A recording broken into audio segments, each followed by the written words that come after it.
Meaning of fundamentalism. Fundamentalism.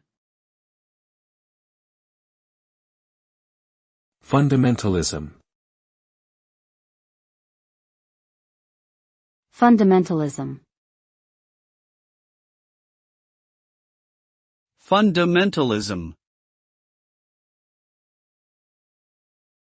Fundamentalism is a religious or political movement that emphasizes strict adherence to traditional beliefs and practices, often characterized by an uncompromising stance and rejection of modern or secular values.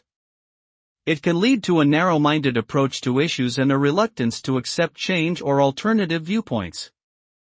Fundamentalist movements have been associated with various religions, including Christianity and Islam, as well as political ideologies such as nationalism. Such movements can create tension and conflict within society, particularly when they seek to impose their beliefs on others or reject scientific and social progress.